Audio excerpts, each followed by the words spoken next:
and salutations, dear strategy fans. Welcome to DevTALK. This time we have the amazing Pavel from CIV Games here, and we're gonna talk about Imperium Greek Wars. Pavel, who are you, and what is Imperiums? Hey everyone, I'm glad to be here and I'm glad you joined. So let me just introduce myself quickly. My name is Pavel. I'm the lead developer in CIV Games. We are working on 4X games, or maybe combination of 4X and grand strategy game. It has been quite a while since we started this journey, and my former project was called Aggressor's Ancient Rome, where I learned a number of things, and then we moved on to Imperiums, which is now our flagship. And yeah, we plan to stay on this ship for quite a while and improve the game. So I hope you will like it and check it out. That sounds amazing. So, from the art style already, I guess it's somewhere set in ancient era, Bronze Age, something like, where we are set historically. Or is this historical? The main art is of course made up. I mean, you know, there is no such a place you can find, but it should be a metaphor for the game. So there is like the empire, like the temple in the middle, and then there is the trading and expansion on building on the left side, and the war and the I would say the conflict on the right side. So that's kind of a metaphor for the game, I would say. I see. So basically, the game art, the key art is showing the base mechanics on what's important in the game. Yeah. Interesting. Yeah. Historically wise, where are we set? What kind of age or era is Imperiums tackling? I mean, it says Greek Wars, so I kind of know. But right. Yeah. So the vanilla, or basically the base game starts when Philip II the Macedon, it's the father of the Alexander the Great, took the crown and ruled Macedonia. So Macedonia in that time is quite, I would say, undeveloped compared to the other Greek states and cities. Regarding the time, it actually starts in 359 BC. So that's the vanilla game. It is a very detailed map of ancient Greece and part of the Asia Minor, which is like Turkey nowadays. And yeah, it was quite a difficult research to actually find out all the historical details and stuff like that. Then there is a DLC which is called Age of Alexander, and this DLC is focused on Alexander, of course. Where you play his son, yeah. Yeah, and it starts once once Alexander's father was murdered, which is in I think I'm not. It's morning, so give me. It's okay. We don't need exact numbers. It's 336. Okay. I think so, but don't mind my word in this. So this is a pretty different considering the scale of the map. So it covers quite a large area, like the whole, well, part of the Mediterranean, starting from Italy to Iran, today's Iran. So there is also Caspian Sea, of course, Black Sea, and so on. And it's not that detailed because of, you know, the area is so big that if we basically keep that scale, it would be unplayable, unmanageable. So it's a bit different scale. So you really already play the, I would say, superpower in that state. It's not just a fight for Greece, but for the whole Achaemenid Empire.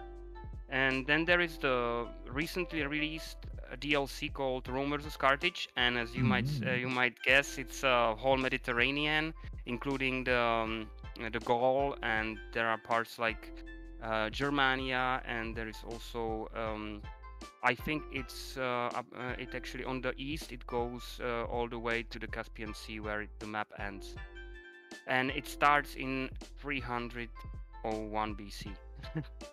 There's quite a task to tackle. How did you guys came up with all the information, put down together the maps and the, I don't know, correct names of the towns and everything? Did you guys work with historians? Are there people who know or studied this area in the team, or how did you tackle that? Yeah, but basically, before we even start the scenario or the DLC, we really need to make a proper research. So we have one guy who is actually uh, making only that research. So we come up with the states and setup and cities and what is roughly the power of those factions in that time, because Hmm. we really need to quantify it, and sometimes, well, almost never there is some quantification like that. So we just need to somehow estimate how strong those factions were in that time. And after that, we also want the AI to behave similarly to Oh. what those factions were doing in that time. So we are also trying to stay, I would say, or keep it plausible, whatever those factions do, at least for first 20, 30, 40 turns. So we of course create an alternative history in the game, but we still want it to be some kind of, I would say, a bit historical. I mean, in a sense, we only have text-based kind of knowledge and information. So who knows Yeah, if what we have as information is correct or not. But in terms exactly. of Yeah. gameplay, it sounds interesting that they are trying to emphasize in terms of their historical structure that they have been laid out or set to be, and that they try to maintain that. How difficult was it to set up this whole AI behavior that they represents their culture in behavior? The AI wasn't that difficult. The most difficult part was to find out all those informations how they should behave. Okay. But regarding the AI, basically set up the relationship between those factions, and if you really want to, I would say, stay historical, then you set some goals for particular players or Hmm. AIs, so they really try to, let's say, conquer Athens, or I don't know, go that way. So it wasn't that bad. The problem is mostly the sources, and especially for those for the vanilla campaign, because the vanilla campaign there is like, I think, 35 factions, and most of them are cities. Yeah, and most of them are city states, and there are no proper resources regarding Okay. that. So that was pretty difficult. I can imagine. I can imagine. Talking of states now, as a player, and normally when people hear 4X games and turn-based strategy, one of the most recent thoughts that most have is like, oh, civilization. How does it play for you as a player? Do you pick a civilization? Do you pick a leader, like in Civ, for example, who's representing that civilization? How does it play out in the Imperiums? Well, all the factions are playable, so you can Mm-hmm. basically choose any of those. There are leader illustrations for every faction, but you really play as a faction, not as a leader. Mm-hmm. I honestly find it a bit funny that you have one leader who rules the faction in Civilization for the Yeah. whole game, because if it lasts for thousands of years, then it doesn't make sense to have a name, because no one can survive that long. Or So maybe they you have the play as a take that they're faction, all basically. vampires and undead, that they're just survive until New Age Yeah. and Rocket Age. That's cool.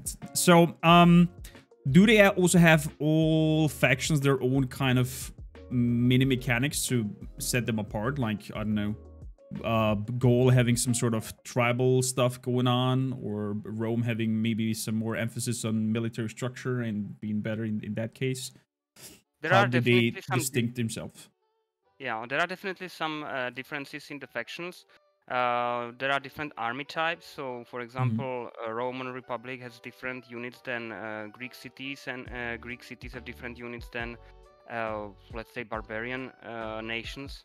And then there is, for every faction, we have so-called objectives, which are like tailored goals for each faction, and you basically set up the goals for them, so they can go after them, and they can get some rewards if they fulfill that objective. Mm-hmm.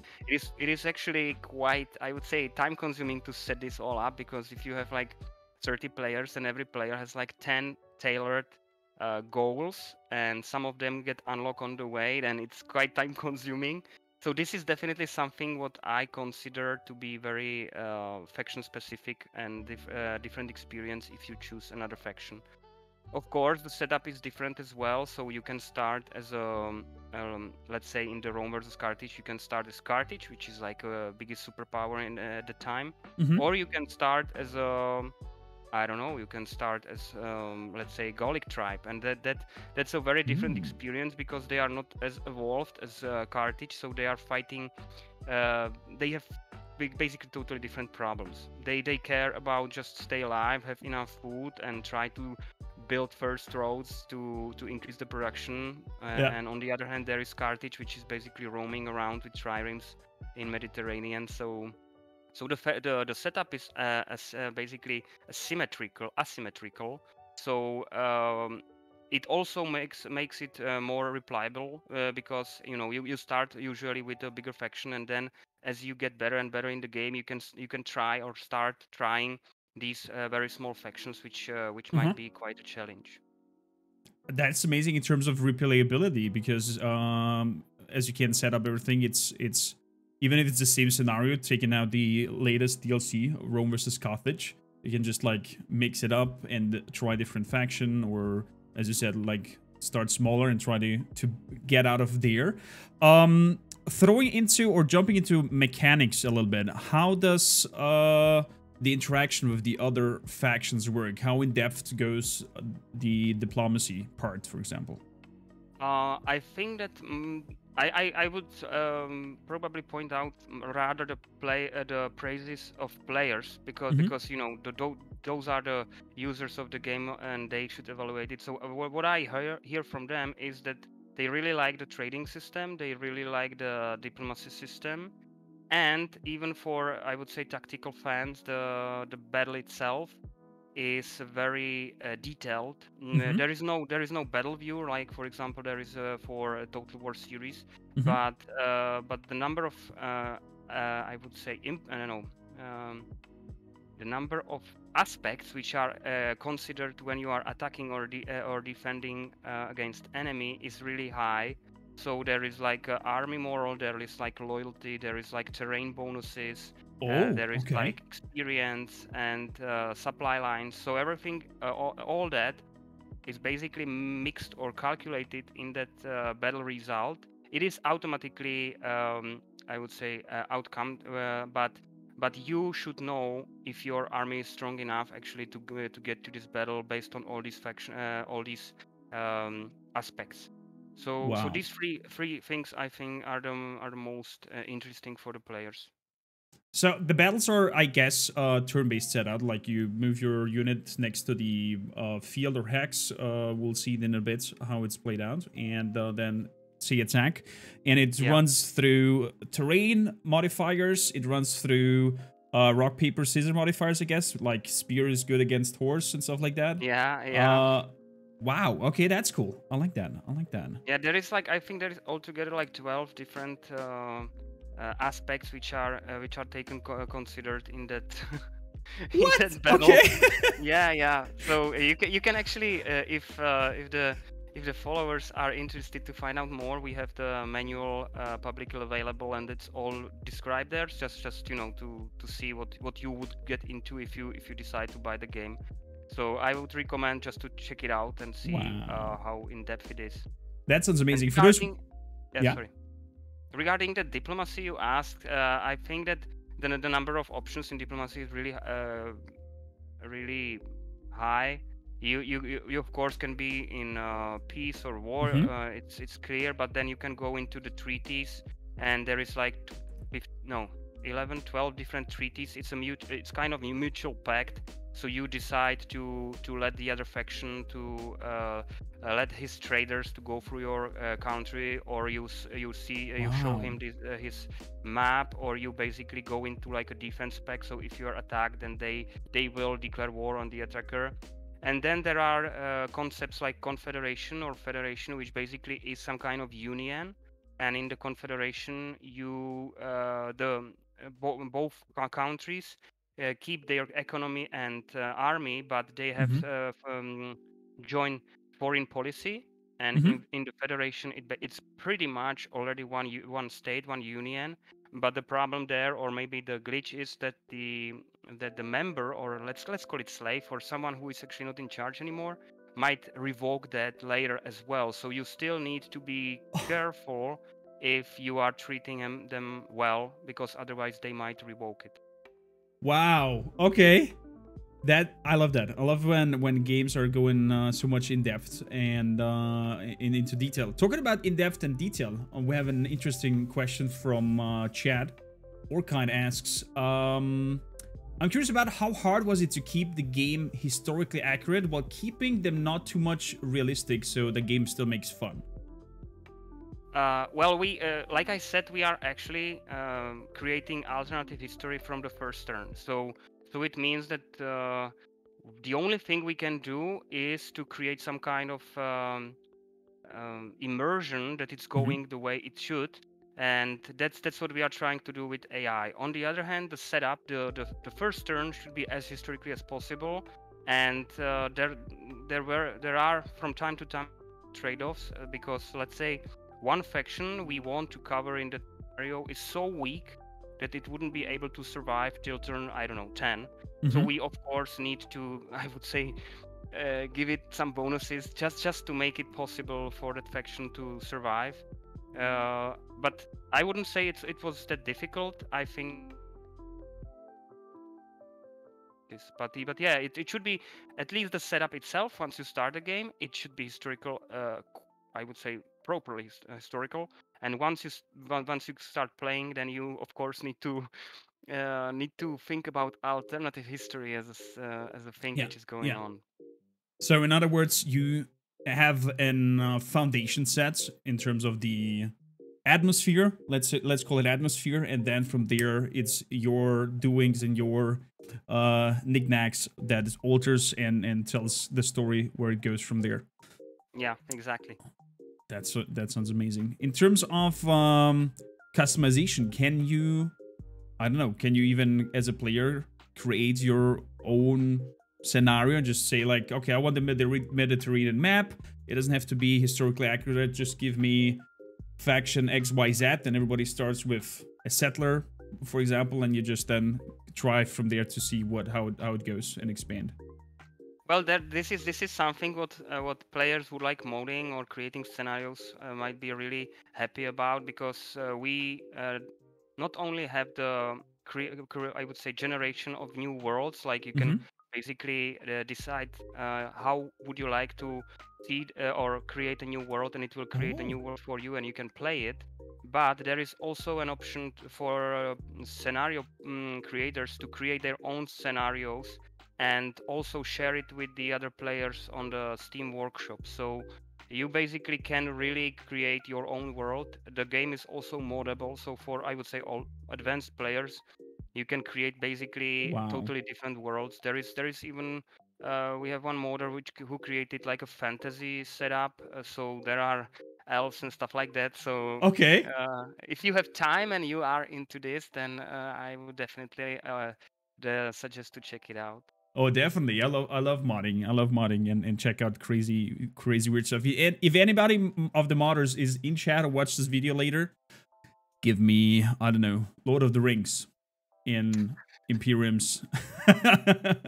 No, but it's amazing that you are going to the approach of being open and have the community create their own scenarios and even mods the things, and that sounds interesting. We're definitely gonna have a look at that. And talking of look at that and whatnot, how about we jump into the game? You give us maybe a little bit of a guidance in terms of what we see on the interface and how what we should keep an eye out, and check out your new DLC, Rome versus Carthage. Sure, let's go into that. Good. So let's turn off the tunes in the background. Let's hop over here. I love the art style already. Some elephants. So you can actually, yeah, you can actually see that there is the create scenario, the third item on of the map, of the game menu. So you can basically decide how big the map will be, and then you can start creating. You can changing terrains, you can adding units and players, etc. So that's what I was talking about. If you want to go into, yeah, Wow. the Okay. basic settings is just like that. But once you get into it, you are in the game editor and you can set up the terrains and all these things. And that sounds amazing in terms of replayability, as we said. I love that you guys had thought of making it, even though you, I don't know, start your 100th campaign, it still feels unique, different, and the outcomes are never able to be calculated ahead, so it's always fresh. Yeah. And then there is the additional content where you can go to the Steam workshop. There are mod scenarios and save. So that's what I was talking about before. Yeah, this is the fantasy ancient Greece, or how to say. Oh, that's fucking amazing. And you can also create mods. So if once you create a mod, then you are able to use the generated world, the custom worlds, also with your own rules. So yeah, that's it. So now if you want to start, then yeah, let's just. I'm mind blown. So new game, we are picking Rome versus Carthage. What kind of? Let's have a look at the map here. Number of players, 24. How many players can play in a match? Like, like when you play multiplayer, how? Well, you can play all 24 players, but I wouldn't recommend it because, you know, it's a turn-based, so you basically wait for the other players to make their moves. So I would say that there are actually two multiplayers. The first one is the asynchronous, or playing by email. So that's something, you know, I'm not sure if you played that ever before, but it basically means that you make your turn, and then you then it sends the notification to the next player, and this way they eventually, like in a day, they will all make moves, and it goes on for many days. Exactly, like the old school hot seats, it's called, I think. And then there is the online multiplayer where you can really play online, all of you, but again, it's turn-based. So I would really recommend maybe 3-4 players. Online multiplayer is a cap. I wouldn't go for. And then there is, by the way, there is hot seat. If you are into that, you can also play hot seat. Well, there we go. I would definitely be down for that. Audience, if you watch, let's set up a match and play for several months or a year and see the campaign, and I will track it and see the outcome of it. So, what would you recommend to play? What faction should we grab? Well, it depends on how much time you have, because if you are willing to go, if you dare to go for a challenge, then select Rome, because everyone knows it, and it's challenging right from the beginning. But on the other hand, you might get beaten soon. I don't mind. So, we're gonna tackle this. Okay. And so Chad is screaming Sparta. You can also play Sparta, yeah, but Sparta has quite a difficult initial setup, because they are basically the only way they can expand is to Hellenic League, and they are stronger than they are in that time. So I think that it might be better to go for Rome. Yeah, let's go for Rome for the purpose of showing it off. Good. Rome it is. Who is in charge right now of Rome? Do we see that? Who is in charge? What do you mean? You start as Rome. I mean, who's like the leader at that time of Rome? Or like I said, we don't have the names. Because, I see. Just grab the faction. So, game difficulty, noob. I would say go for beginner. Or noob, yeah, but yeah, let's go for the beginner and keep the. Well, you now reset the game options per the difficulty, but you can keep them all, like that. Keep them all turned on. And Iron Man mode, because we love Iron Man mode. Stick with our decisions and fair enough. Fail if we do, and not reload. We're gonna call this. Kormaker is going to lose. And let's start it. So the good thing is, once you select a lower difficulty level, the lower the difficulty is, the more bonuses at the start you get. So because of you started this as beginner, then you will get a couple of extra units, I think peltasts, and also some resources. Oh, nice little cutscene. Does each faction has its own cutscene?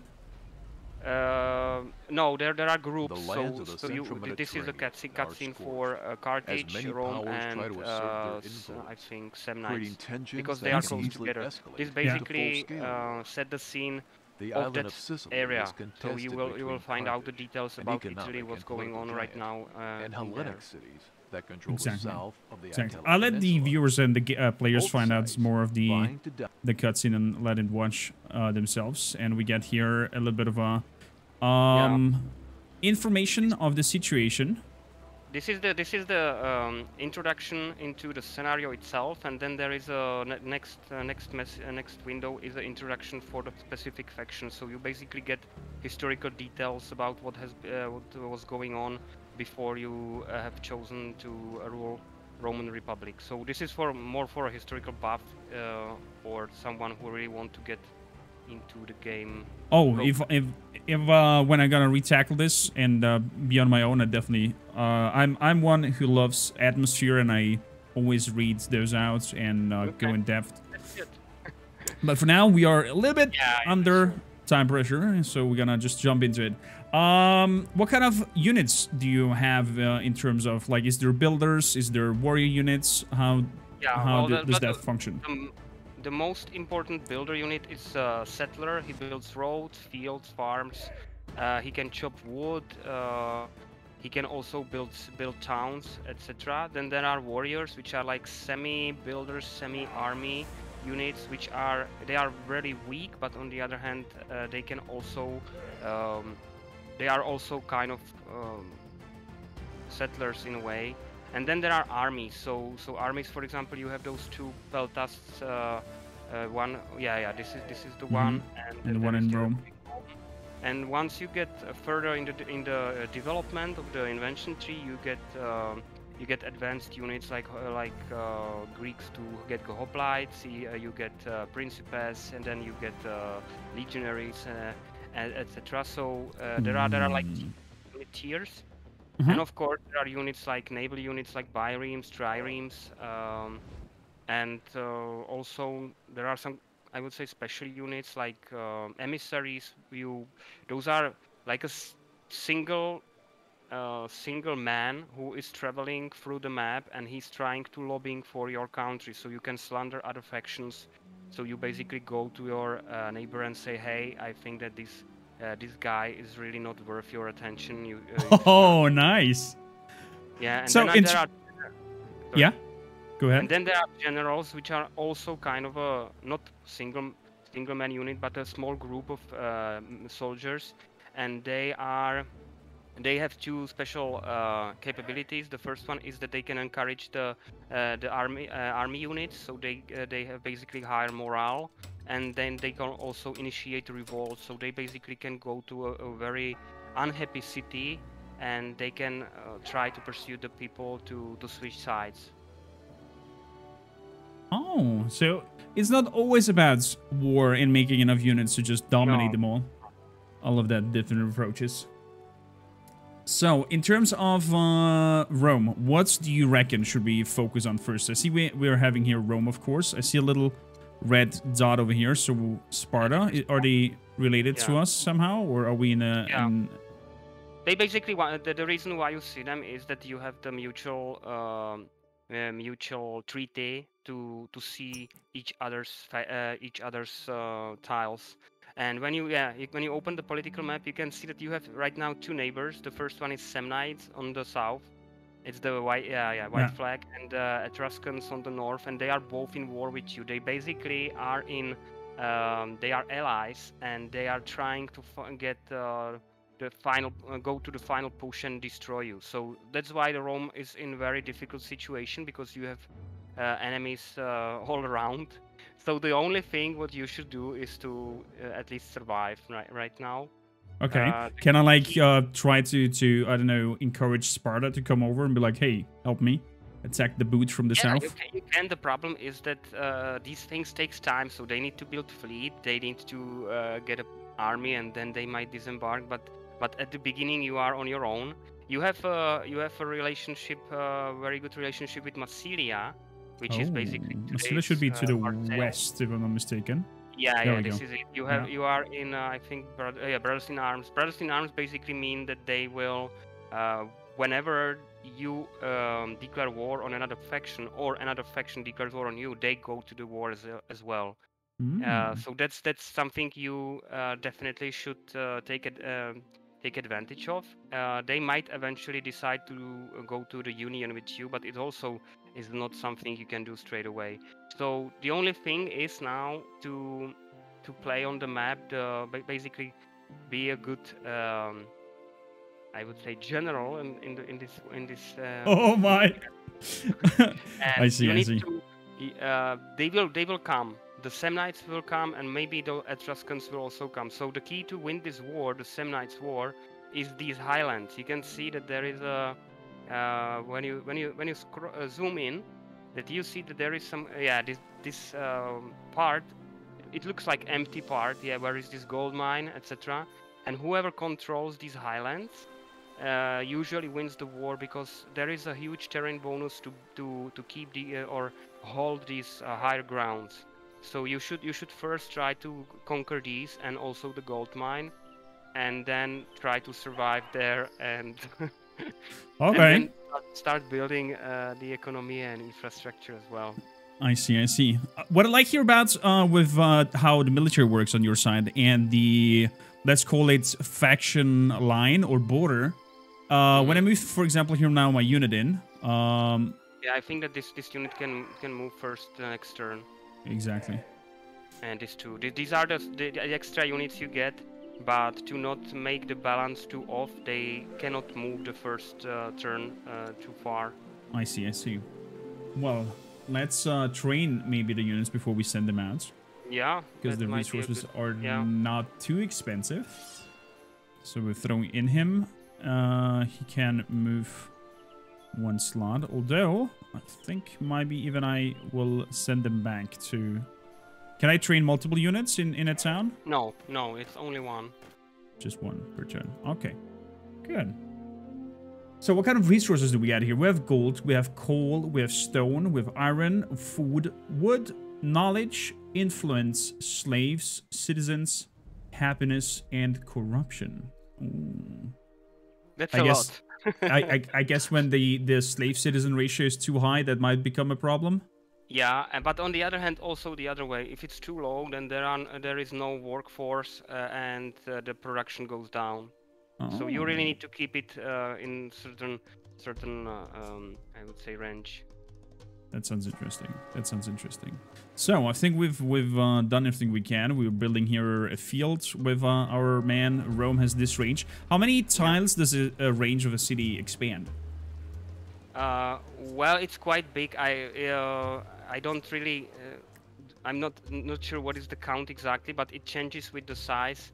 So if you the number, I see. now it's 4, yeah. So once it's 5, it expands. Once it's 6, it expands further, etc. So it's quite a big when it's like 9. But having a city like 9, it's really something what you might get into like in 100, 150 turns, because the number is actually, I would say, exponential.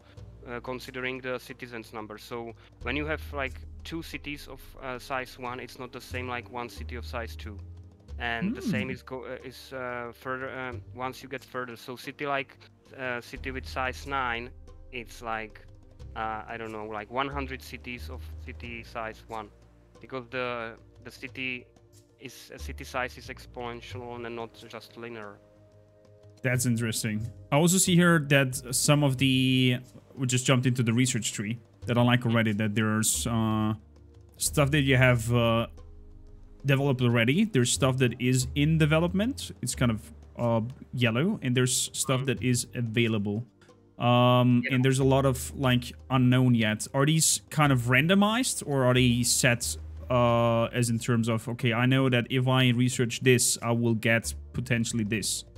Well, this is something we wanted, how we wanted to address what we don't like on Civ, that you basically see the whole invention tree, and you also, if you want to go for a particular unit, even if at the time it was not even possible to think about such unit, you just go a certain path. So there is a game option when you start the game, to hide the invention tree, and there is also another game option which mix the invention tree. The mixing invention tree is not entirely random. There are a number of rules which must be which the mixing must stick to. So it's not random, like you first develop a very advanced unit and then you develop some kind of basic unit. It all goes as it should, but we are never sure where exactly is that particular technology which makes it more dynamic for the player to rather stick to current situation, like really what he can change or influence, and not to the certain path of the invention tree which would not be possible to see in advance. So yeah, just end the turn and we'll see how it goes regarding the enemies around. Oh yeah, definitely. I'll just. Every city has a specialization. It basically means that if you want to build particular unit type, like let's say Peltast, then such city must be specialized for that.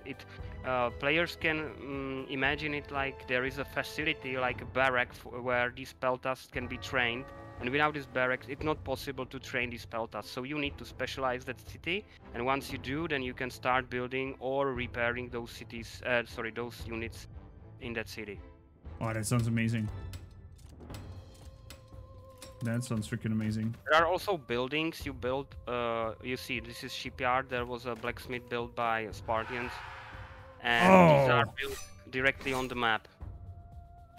Yeah, so these are Samnites. They just took your coal mine. Okay, we're gonna definitely deal with that.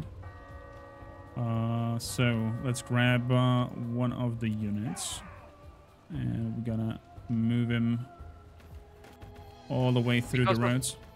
Yeah, because we are playing the expansion. There are a number of extensions of the rules, new mechanics introduced with the expansion. One of them is so-called military in reserves, which basically means that if you don't need particular unit, you can send them to reserves, which means they basically go back to the economy and start working as a regular working class, which means that you spare the soldiers' pay, and on the other hand, they will make some profit in the economy. You have two cities, and one of them is Asculum in the north. Right, so you take the gold mine. That's cool. That's really important step to stay alive there. Love it. What kind of stats do we have here? We have here the attacker's strength. We have their health. And then there is the action points. APs, and below that, there are these two white panels, which are the aspects which were considered when the attack or the battle was resulted. So you can see that there is a terrain affinity different for every or for both sides. There is army moral, and there are a number of other things which currently were not changed or were not really didn't have any other values than default. And you get some experience. You can see at the end of your side, you can see +2 unit experience. Exactly. You also gain some army moral because they won. Yeah. And you also took some spoils of war from that gold mine, which is like that 6 gold, which was found once you conquered it. So in the Asculum, I just finished it. You can see that helmet over there. It means that there is one unit in reserve. You can click on that. Either you click on that helmet. Yeah, exactly. You can recall them back to the service, which will give them the order to form the unit again. But it takes 2 turns, so you should rather do it now.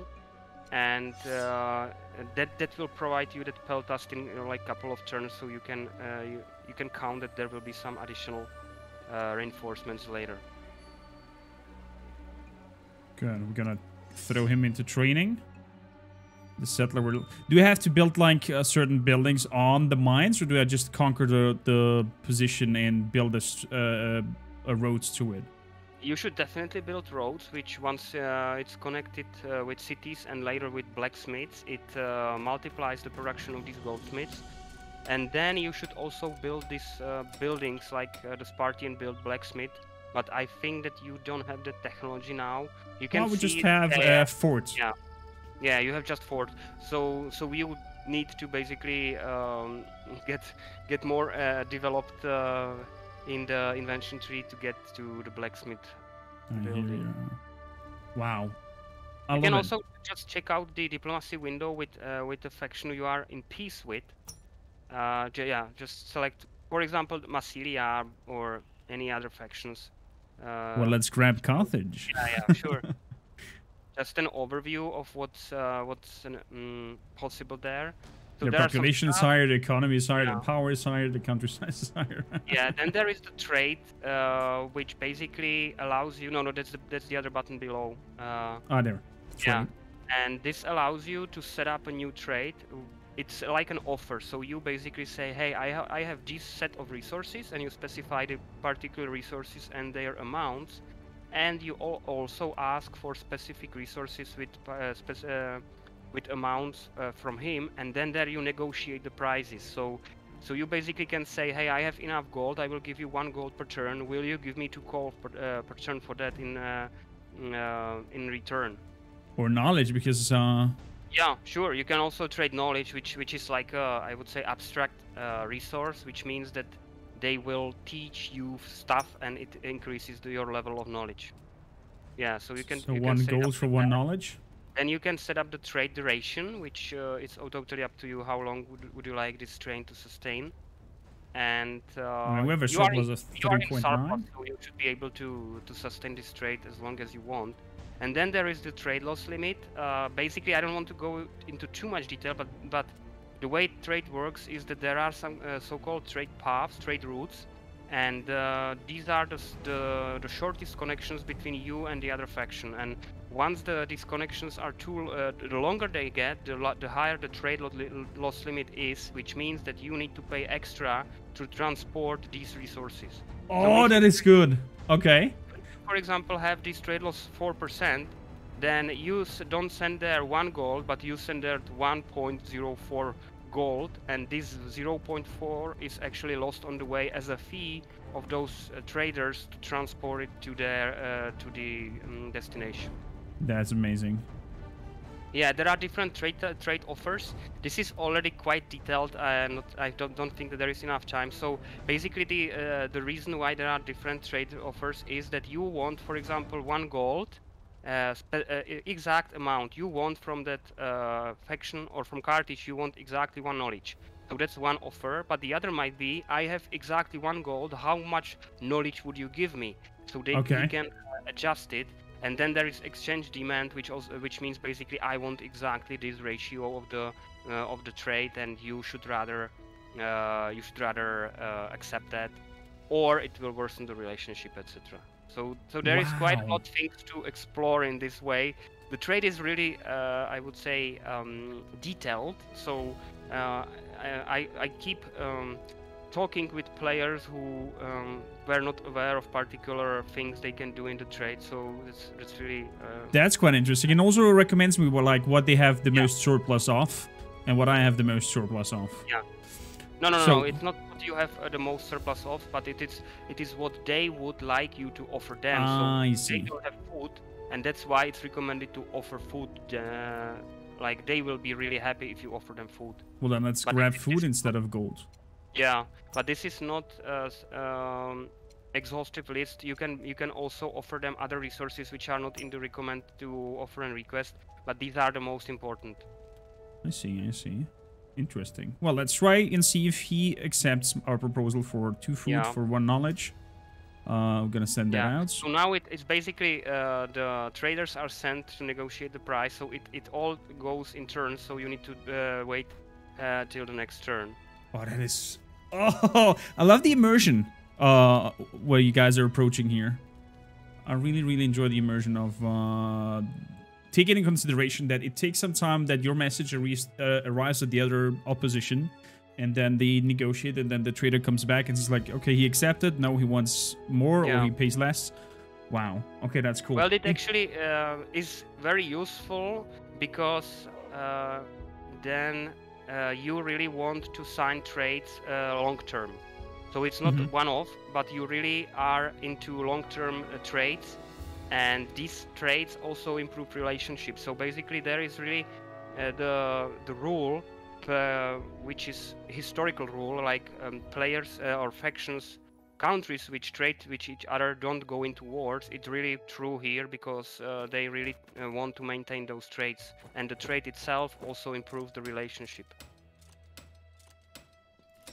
Wow. So yeah, so you can see Massilia has just embarked one unit on their boat, and they also created that emissary. So the next turn they will probably go around, maybe even to you, and they will insinuate their own faction or maybe slander another faction. So they didn't. I think that they didn't care about that knowledge. I think that they didn't want to trade the knowledge. It looks like. Yeah, well, I think that if you would offer them one of those recommend to request, then that might work. But well, we're gonna give it another try. I'm not giving Sure. up here. We want that knowledge point, Mr. Carthage. So how about we give you, how much surplus do we make? 13. How about we give you 5 food? I think you should check out the recommend to offer again. The Recommended situation to has request changed. is food. Oh. Yeah, I think that they already signed another trade with another faction, so that's why it all changed. So you might offer them coal. You have plenty of coal, don't you? We're 30 and we are having a 30, yeah. surplus of 2, so we can offer him 1 coal. Yeah. We can cancel the food. We can offer him 1 gold. Let's say 2 golds. Yeah. And they are offering the recommend to request his knowledge, so now that should work, or they might work. Let's see. Well, let's see. And you give me 1 knowledge point, mister. Yeah. Good. Just Sending go them to, out. And we'll see what they say next turn. So, they have attacked my city. Did they actually kill my reserve that I was just recruiting? No. I think it looks like that. You had another unit there, no? No, you didn't. No, the Okay, unit maybe was they did. standing next to it. Oh yeah, that's true. You are right. I think that. I'm just wondering, did we should have saw this seen the animation of the attack? So maybe I just. He did attack. There was like a right, okay. grayed I out, didn't notice. grayed Fair out enough. Yeah, so pelt tests showing up on Ascalon, and he died after Yeah. he attacking us. Absolute supremacy means that we're Yeah, gonna sounds win. good. Yeah. So right now, though, you can see that the unit types or units standing against each other are basically the same. Those are so-called peltasts, and the reason is that the Roman Republic had, before they started to form their own military units, different to Greeks, they shared the same unit type. So they also had these Greek hoplites, etc. So that's why you see that the unit of Roman is the same right now. But as you progress in the game, you will reveal the military units of Romans. It's a fair chance to win this. Yeah, you can Let's grab also all these buildings and mines on the map. You also need to conquer, and it might end up like that. The reason Massacre! Oh my god! Yeah, because there are people living in these mines, and they basically, when they have like terrain affinity, high terrain affinity, they are quite strong, even though they are just like workers. So you should also not underestimate the conquest of these map items, like I would say these mines or buildings. I see. Wow. Okay, that was quite intense. Yeah, massacre wasn't really expected. That's true. But on the other hand, it doesn't end up every time like win on the first attack. Oh, So the this gold is mine now, is under yeah, fire. this is now on the damage. It means that you need to repair it. Basically, the infrastructure, the mine, is like totally destroyed, and you need to, yeah, there is this emergency aid which will let it partially repair and it will start producing something. But after that, you really need to get it to the proper shape as well. It's now like damaged, and later you can also repair it to the full state. Interesting.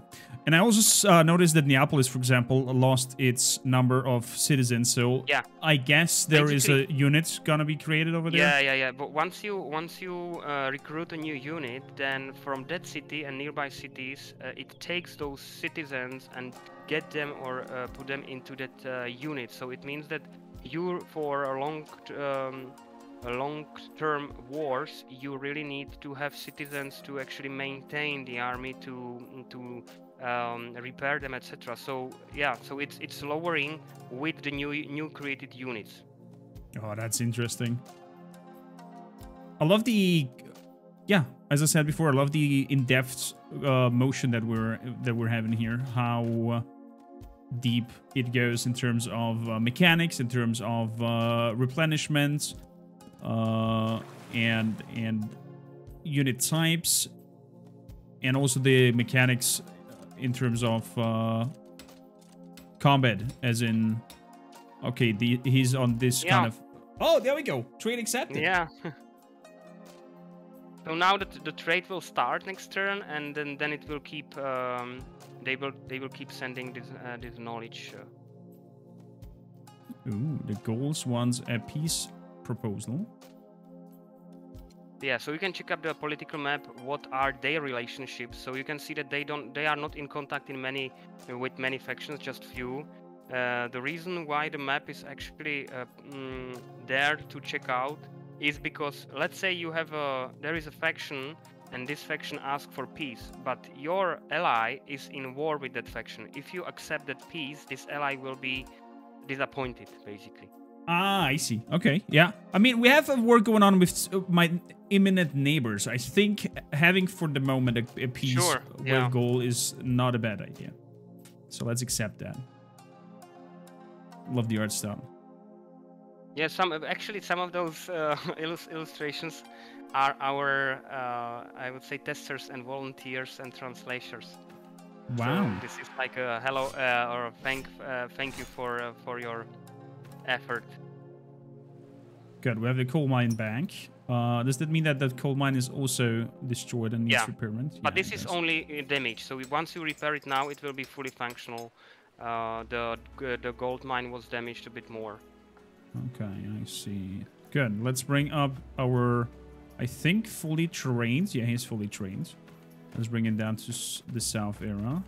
So you can see when you have this guy selected, this unit, then you can see that there are these perks in the corner. So you have this defense, you have this self-supplier, and these are the things how you can improve the unit. And so every unit is kind of special because there are a number of different improvements is quite high. If you have this delta selected and right click on that 3D model in the corner, then this is like a unit map item type details, and you can see the different bonuses on different terrains. You can see the potential improvements, so you can see the list is quite long. So all these improvements are available for that unit type. And potential improvements. Yeah. And then there is this consumption and production. This is basically like a soldier's pay. You need to pay them every turn. So the more units you have active, the more it actually costs. So war is very costly, and that's the whole point, how to keep the game not like just coloring land in red, because you cannot do it very quickly or easily. That's good. I like that. I like that. These lines are in terms of what does it mean? Trading lines that are going on? This is the trade route I was actually talking about. So the longer it is, the higher the trade loss is. And when they are moving, it means it's active or there is a trade going on. Can you block trade routes and rob them? Yeah, you can go there with a naval ship, and then they basically raid that trade route, which will give you some resources. But on the other hand, it will also worsen the relation with that faction. Makes sense. There should be active trade with Carthage, so you can see that from Rome. There is the moving to the Alalia, which is Carthaginian city. So this is the closest route what was found to transport goods. Oh, that is so cool. Nice. Good. So we are training. We are pushing forward to Neapolis. We have pushed back the unit from there. Although this unit is a little bit banged up, 1.7 health left. I think we might want to take care of that unit. And also, we've done with the specialization. So I would like to create another Peltast here because we are quite at war. But to keep in mind, we need a surplus of food and gold that we do have, so we can sustain another Peltast unit. You can, but it's getting on the edge. I'm not sure if it wouldn't be wise to actually try to think long term and maybe build or there is an improvement called trading for cities, which you can and just build these in at least both cities before you start recruiting new units. Oh, makes more money that it consumes. Yeah, this will increase the production of gold and make it sustainable for you to have more. That's right, yeah. Nice, good. So let's hope that our northern part is busy here with our neighbors, with Massilia. Yeah, this is actually the emissary. I'm pretty sure that he's going to Rome to lobby. Let's see. Let's see where he's heading to, but it seems like he's on the way to Rome.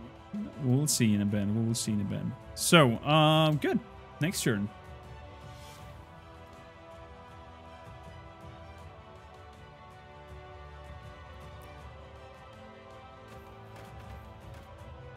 Once you see a bigger portion or more players, are they movements, you can skip these animations in that panel you can see on the top. So if you are not interested to see particular faction, or you want to skip these entirely, then you can do so in that panel. You can see. I see. Well, apparently he went to Neapolis. Yeah. But maybe he already stopped at Rome. Let's see. Yeah. He stopped at Rome, just to say hi. This traveling around the world increases his experience, and once he achieves particular experience, he can be promoted to general. So that's the way you can kind of gain that experience as well. But he's lobbying probably now in Samnia. We don't know. I see. So, well, let's keep building our roads connection over to the next mine. We want to do that.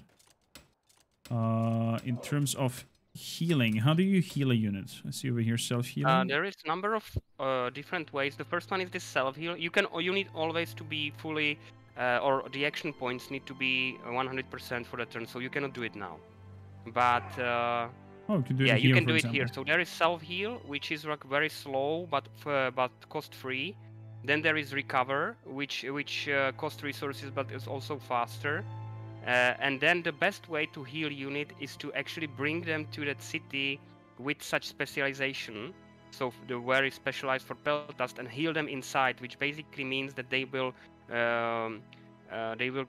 train new Peltast, which will form the or add the new soldiers with the same experience. I see, but I need an action point for right that. now you cannot do that because the city is now busy. I see. Every city can do just one thing at a time, so you need to finish that trading before you do anything regarding the Peltast unit. No, I want my units. Yeah, you can see that that one which is below that unit means that it will do it the next turn. I see. So it takes one turn to move over into the woodlands. I see. Good. Although, I would like him to cancel and attack Neapolis. Absolute supremacy, it says. Let's do that. Yeah. Well, that would be quite an achievement if you succeed. Oh! Good for you. That's streamer luck. So we got some spoils of war, we got some experience, 300 casualties. I see that one of these units are 2,000 people. That's right, yeah. Wow. Once you conquer a town and you are in lack of slaves, you can enslave part of the citizens. Oh. So if you just check out how many slaves you have.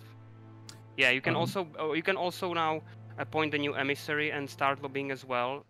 There are some conditions like the number of cities which you need to fulfill to be able to do so. But you can do it later.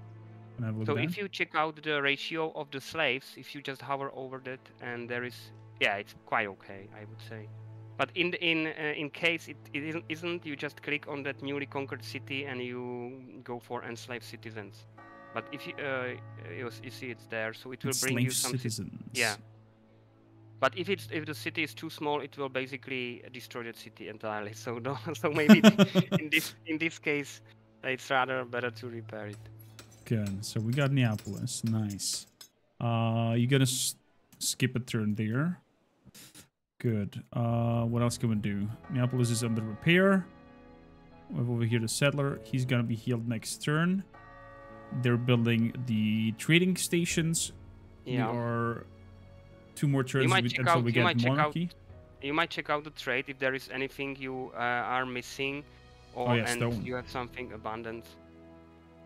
I would need to go now, but if there are any questions, either from you or from someone from your audience, I'm happy to either answer it right now or maybe later, either on our Steam forum or maybe even in this Twitch. But I have to leave for a couple of minutes now. Totally fine, Pavel. Thank you kindly for joining us. We're gonna continue and play a few more turns here and see how the next hour goes for us. I'll just redirect the questions that I have to you. The video will be later on YouTube to rewatch if you missed this, and also I'll give you all the links that you need towards the game itself, towards their Discord, and feel free to just ask away. Pavel is super communicative with his community and the game, and is out there to help you understand and make the best out of it. And thank you kindly for joining us. Thank you very much for inviting me. It was a really nice stream. I enjoy it, and I hope that you will survive and enjoy the rest of the game. We'll see. We'll see. We're gonna tackle it for another hour and see where it goes. Pavel, thank you kindly. Have a nice day and good luck. And bye, guys. Goodbye. Bye. So let's hop back here. Wow, Chad, I'm impressed. I am freaking impressed. So much in depthness. Is that even an English word? I don't know. If not, I just made it up. The gold mine needs repair, but we do not have the stone for that yet. So maybe some stone intake. Although we have a surplus of stone going on. We just need to be patient because we have over here a stone mine. Yeah. Let's just keep going. Spoiler alert. It is not. So, good. We've sent them all back. Let's end the turn.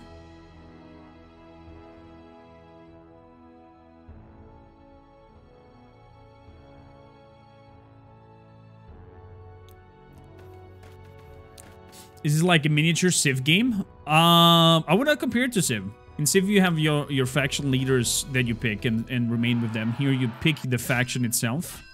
Each has their advantages and disadvantages, and it's the only similarity that they might have is that it's turn-based. Other than that, this game has way more in-depth complex system going on. I think I might want an emissary. He's building roads. I don't mind that, because we can use that roads if we take over. Egan has a emissary from Massilia dwelling at our court, slanders Carthage. If you want to really improve our relationship with Massilia, we might want to take active steps to show them that we share their opinion. Etruscan spread slanderous remarks about us to Massilia, trying to affect their attitude towards us. Oh, I see. So they send over that emissary. So we have here all kinds of different decisions that we can make. Appoint an emissary. Get information about neighboring countries is vital part of political decision making. Spy network. Cost me 5 gold. It brings extra influence points, but costs gold. I see. Appoint an emissary. It costs a large amount of influence and gold. 5 influence. Let's do an emissary. We have Rufus. Rufus. Okay, Rufus. I'm gonna go through here. Through Popolonia.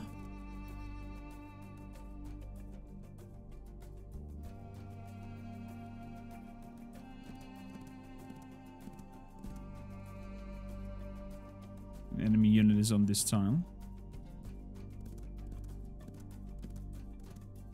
So.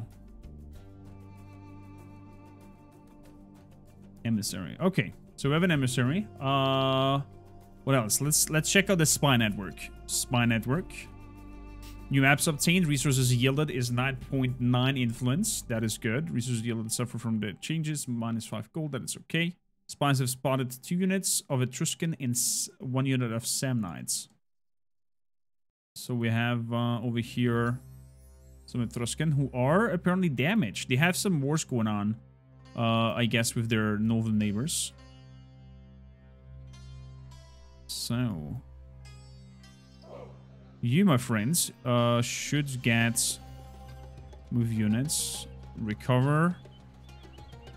What else do we have? We build town, return to reserve. I think we want to have the recover option. Cost me some gold. But he's nearly fully healed.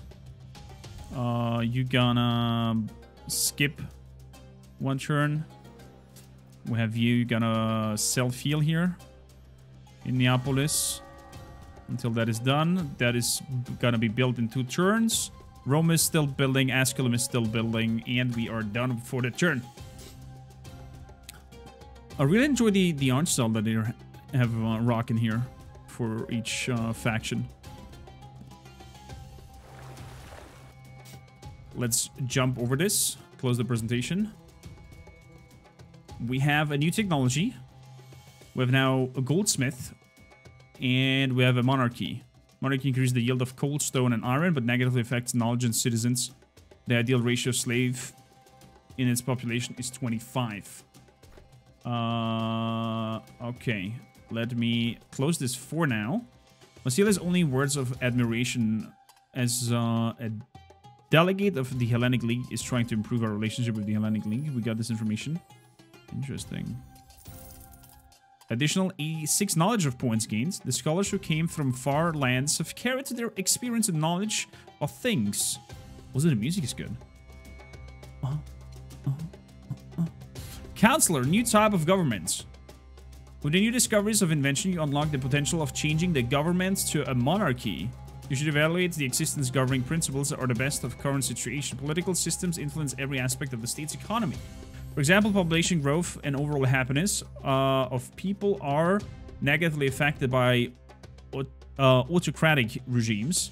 On the other hand, armies usually prefer strong and directive command, and so the morale armed forces of the high system with the ruled one. Interesting. So I can change my my thingy, my leadership here. We're gonna have games for overall happiness. Nice. And I could change from republic to a city-state to depot system. In comparison to republic, it increases corruption and happiness, but negatively affects knowledge and food. Army morale impact +5. Or I can increase to monarchy. In comparison to republic, it increases the happiness and corruption, but negatively affects knowledge and wood.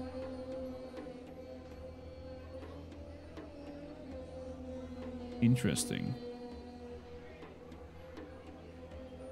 So this increases my power and whatnot. Now we're gonna keep in the republic states. Temples. Accelerate population growth. Oh, that sounds good. So defense gives me patriot units and granary.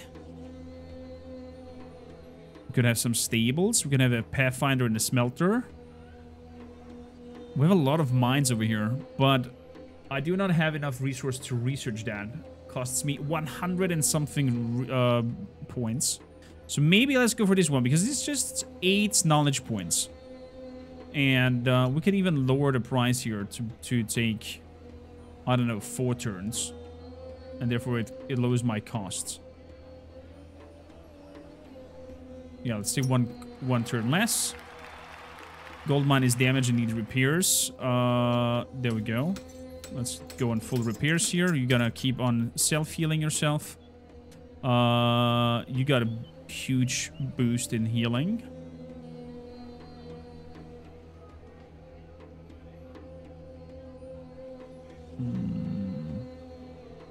Let's do it again. Boom. And we want to go to Nikai with our emissary. Beautiful. And slander. Praise. I see. Well, let's praise here. We want to praise ourselves. Can we do that? Scythia, Kingdom of Macedonian, Imperiums, Carthage, Hellenic League, Etruscans, Samnites. I see. Well, then let's talk bad about the... Wait, what's the name of our neighbors again? The Etruscans. Let's talk bad about the Etruscans.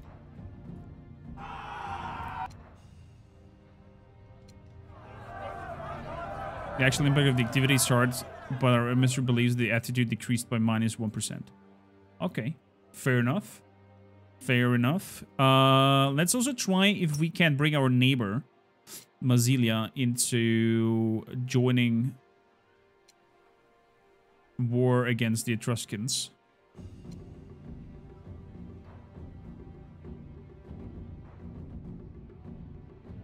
Yeah.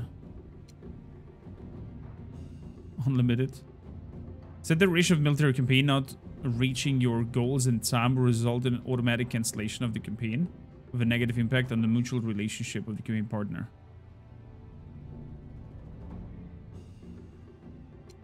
The duration of the campaign will be unlimited until it's over. And you can declare war in 5 turns. Propose joint military campaign. Plan an advance of joint armies with Massilia against the Etruscans. Yeah. Let's see what they say. Let's see what they will say. Good. Other than that, I think we have done everything we could. I guess. Birth rates. Oh, there's birth rates going on? Wow. So, what do we want in Neapolis? Build on improvements. City receives extra defense bonuses. This improvement usually has a positive impact on general morale. Cost me 3 turns. I can make a goldsmith in here, but I don't have the stone for that. Yeah, let's make a stockade. Good. And we're done. Next turn. Your rivals are scheming. They all look very untrustworthy. to be honest. Yeah, we don't want to know what Sparta's doing. Massilia rejected proposal military campaign against the Etruscans. Okay. Fair enough. Fair enough. Etruscans spread slanderous remarks about Massilia, trying to affect their attitudes towards us. Well, that is not very nice. That is not very nice. So we are going up here. And I am absolute supremacy, definitive advantage. We're gonna grab this mine here. Pa-pa-pam. And we captured it. Nice. And we got some iron out of it. So we want to keep a control of what's going on here. We want you. Can I train you? I can train you defense. But we don't really care right now. Terrain bonus. Let's go up there. Perfect. Insufficient action points down there. That's okay. That's okay.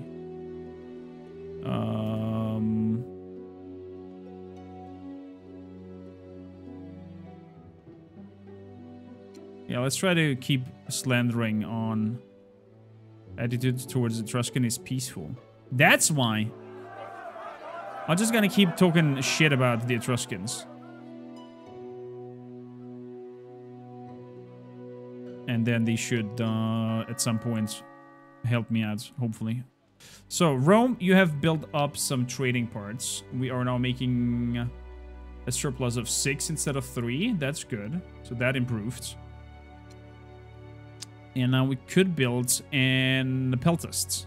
Could. Or I could build a stonemasonry. That increases my stone building. Yes, I'm gonna do that because I'm pretty low on stone. Over here, we're gonna do also stonemasonry. And with you, I could make a road towards Asculum.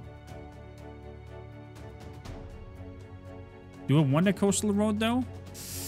I don't think so, actually. I don't know if I want that. So, let's go over here and see what we can do. Nope, wrong button. Let's go over here and see what we can do. Other than that. This music is very familiar. Where do you recognize it from? Iron Mine needs to be taken care of. Good, let's do that.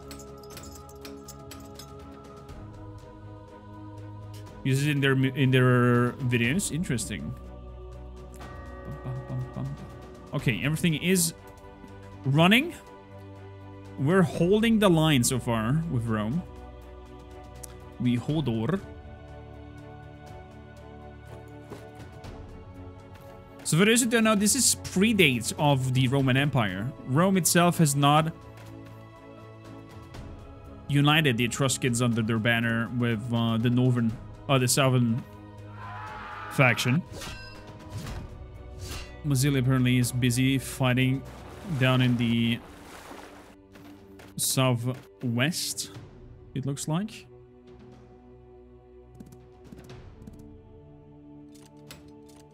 Okay, he's building a roads. Oh, he's building farms over here. The Illyrians want to give me knowledge and whatnot for 9 food. For 28 turns. And that sounds actually good. Let's do that. Massilia has only word of admiration of us. Nice. Nice. Like the music. Music is really good. Not gonna lie. It's really, really good. Load units. We lose 8 influence. How much influence do we make per turn? Not a lot.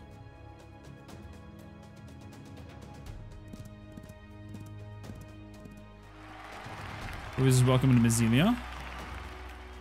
You say in the city's traveled. Experience increased by 3. Oh, I see. So I want to travel to all kinds of...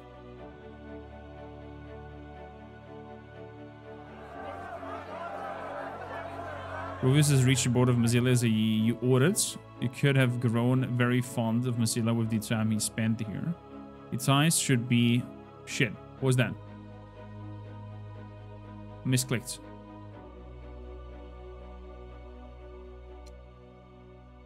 Let's skip him. So, dear settler, what can you do here? Chop some wood. Let's do that. Takes me 2 turns. And make some food. Gonna work on food surplus. Absolute supremacy, it says. Let's grab the coal. Ooh! We are victorious.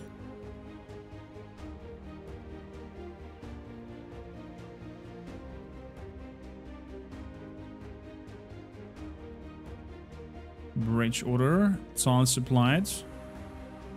Only at 90%. Terrain defense is minus.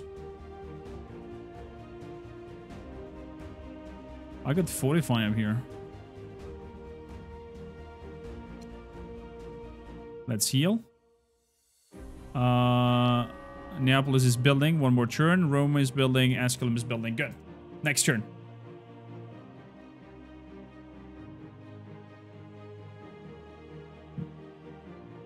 I'm totally digging this. I think I will make a full playthrough, a full run of a faction, and see where it goes for the tubes.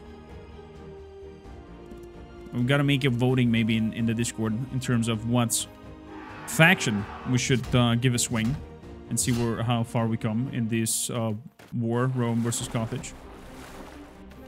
For those watching the video later, let me know in the comments down below what kind of faction you would suggest do so.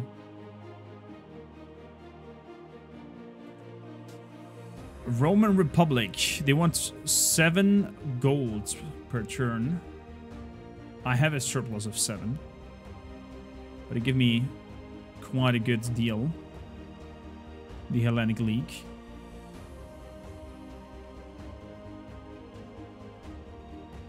No, I will sign the trade. Why not? You want to accept this peace treaty from the Etruscan? No. Not gonna happen. Additional +3 units of coal have been added to the reserve. The gods favor us. Would be grateful prayers and offerings should be arranged to celebrate. Nice. Lack of food? That's okay. That's okay. We're working on that. We are working on that. Who are you? Hellenic League. What's the Hellenic League doing down south here? Oh, they captured? They captured them. Oh my goodness. Okay.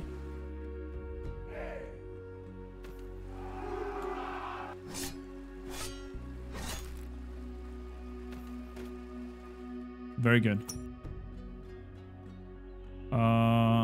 Hellenic League, please. Let's not start a war. Okay. Let's make a peaceful passage, map exchange, defensive pact. Whew. Supply support. Cancel treaty. Alter treaty. Interesting. Place allows non-military units of other players to travel through lands. Yeah. Fair enough. Absolute supremacy. Let's kill this settler down. Stab, stab, and he dead. Very good. Gives us some good morale. You, my friend, you gotta stick here in Massilia, I think.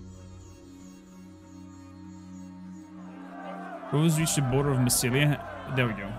He could have grown very fond of Massilia with the time he spent there. His ties should be taken into consideration. You might risk his disobedience by ordering him to leave. His affinity to them is negligible. Consider this before making him leave. Oh, interesting. Well, let's load a unit in here then. You want to enter Massilia? Yes. You're gonna stay there. Forever! Forever! Forever, ever? Forever, ever. Iron mine is damaged. Do we have enough? Yeah, we have enough stone. Let's do that. Coal mine is damaged. Let's work on that. Perfect. Skip turn. All the cities are busy. I'm a little bit worried that our north side is unprotected.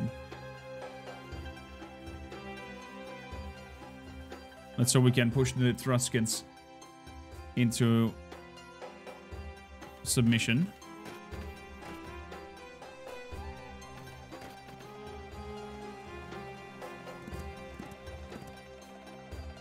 So let's cancel that. New technology. We got temples now.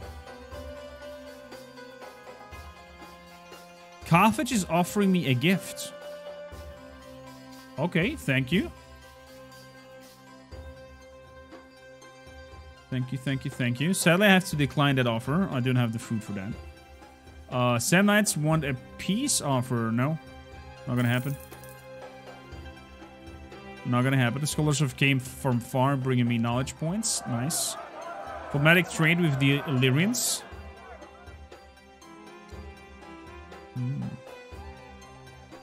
Interesting. There's a terrain defense bonus on the grasslands. Let's do that. Let's move over here. Let's move over here. Insufficient attack points. Good prospects, accurate information. Do I want to attack them? Not sufficient points. They're also building. Neapolis is done. AC, how you doing? Welcome in. New specialization improvements. A goldsmith doubles the production bonus of connected to gold mines. Productions of one mine would be increased. Ooh. Yes, please. The goldsmith. Okay, let's attack.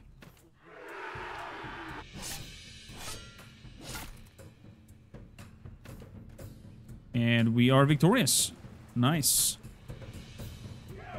Nice, nice, nice, nice, nice.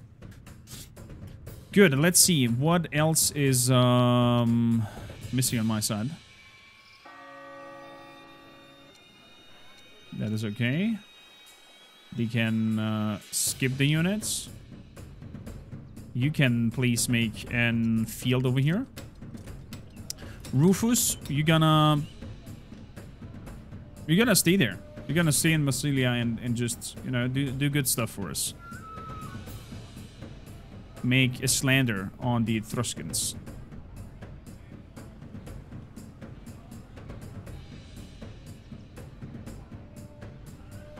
Wait, the Etruscans are north of us, right? No, the Etruscans are south of us. No, they're north of us. Never mind. Good. You want to slander on the Etruscans, so you don't like them. 1%. Oh, it's okay. We're gonna keep doing that. We're gonna keep doing that until they give in. Okay. Next turn.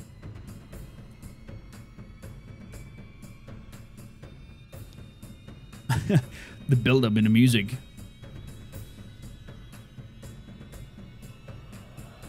Fair enough. Here comes... Is that Carthage? Looks like Carthage. The big shippy. Actually not interested in your doings. Just gonna move over here. Massilia wants to give us quite a lot for coal. And I do have quite a coal surplus-ish. Let's do that.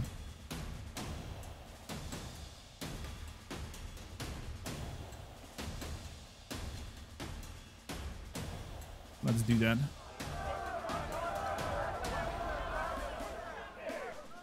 So you have all this. I'm gonna hop over here. And I'm gonna build some fields on that one as well. Good prospects. You're nearly on full health. So let's go and see Ponto. Achievement unlock, crushing blow, new dawn, and enemy coalition. There we go. Samnites was defeated and all active units disbanded or joined army for another state. Woo! Enemy coalition reached. The coalition between the Latin tribes has been broken by the great victory. Nice. The strategic objective, Italy, has been agreed upon. Nice! Oh my goodness, we got a lot of knowledge out of this. Wow. Wow. Civilize the new citizens. The enemy has been defeated and new provinces annexed, but we cannot count on their loyalty. By building a great statue to commemorate the defeated side with respect and honor, we could win loyalty of our new people. Small amount of gold. Okay. Let's see. Line of victory.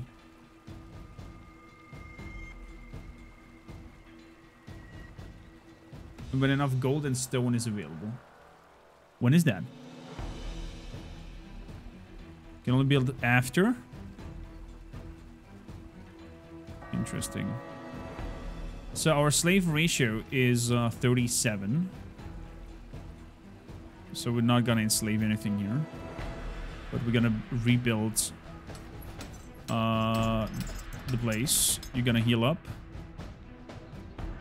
You are gonna keep on slandering on the Etruscans. Massilia informed on us and the Etruscans now that we spread bad rumors about them. Oh, Massilia gave away. You little bastards. How dare you? How dare you? Rome. What can we do in Rome? I could build a stockade. I could build a goldsmith to improve that even further. City receives extra defense bonuses. And the overall morale goes up. So could impact the morale. Let's build a stockade since we're close to the border. Let's do that. I could make a cavalry specialization. But we're gonna build also a stockade over here first. Is that good? With the Hellenic tribes, I would like in... I mean, I think we have a peace treaty with them. Hellenic tribes.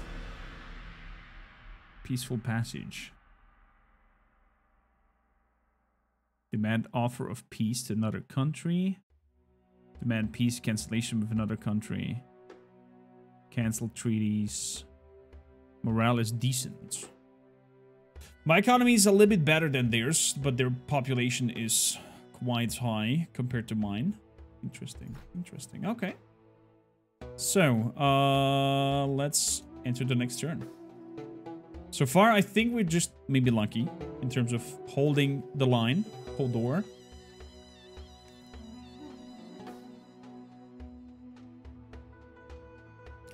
Good. They're still building. Release the camera, focus on opponents. Skip current animation. Skip the actions of this opponent. Yeah. Let's skip the entirety over here. So we are now able to city defense. Do I want that, or do you want to keep shipyard? Shipyard is a specialized facility for building naval units. Okay. We can have stables. Mounted and transport units can be built in the stables. Loaded march. Gives me Pathfinder and Smelter. Ooh, iron mines. That sounds fantastic. But that takes a lot of knowledge. Or I could do that in the meantime and make it for 5 turns. There we go. You've selected a mandatory objective that you commit to complete. The longer you wait, the less time you will have to complete it. The current penalty for postponing decisions is 0 turns. 5 turns left to choose. Dominance over Italy. Urban centers. Commanding the victory. Massilia has been our loyal ally since the first days of Republic. Perhaps it's time to bring them closer with the State Union.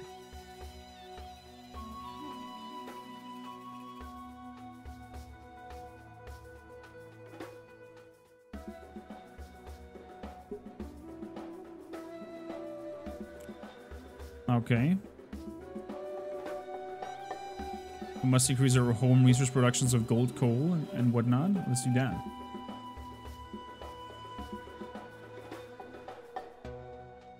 Why did Macedon pop up? Oh, they wanted the streets. Oh, my bad. I agreed to something that I didn't want to agree to. The Illyrians. Who are you guys? On the other side. And they want tile visibility, map information, unit visibility, trade route access. Yeah, why not? We found some wood. Good. Good. So now that we have you two, I would say, yeah, let's connect these 2 roads. Perfect. You keep healing up. You, my friends, gonna go up north.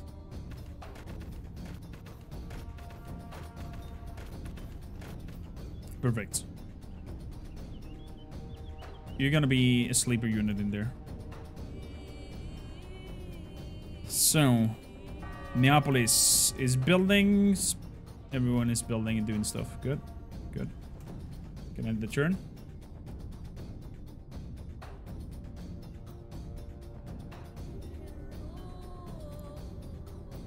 Rivals are scheming. I really enjoy the complexity of this. New civilization. We have met the Dacians. Oh, wait. Can we play as the Dacians? These are my ancestors. These are my ancestors. Close.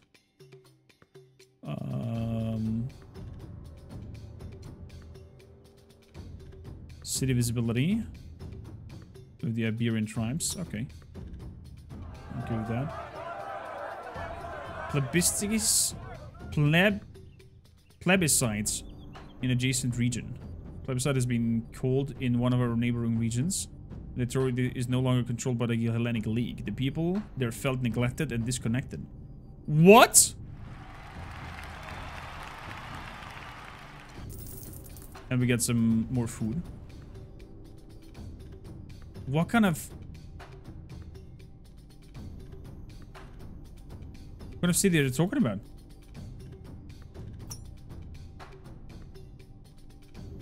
LOL, they lost Paestum. No, it's still in the Hellenic League. Interesting. I think you found a faction to play on YouTube. I fixed this to Dragon Lady. How you doing, by the way? Thank you for joining in. Heal inside. I can just normally heal. That's okay. So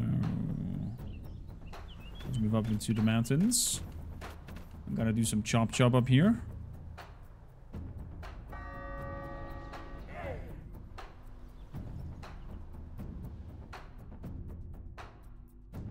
So takes me one turn. No, I don't want a road up here. Skip units. Oh, who are you? Dardan. An emissary is a non-military unit. Is this an emissary? Emissary Dardan. Interesting. Let's send him out to Salona. Mr. Dardan. Oh, I cannot use him yet. I see. Oh, it's not mine. He's from the Illyrians. Fair enough.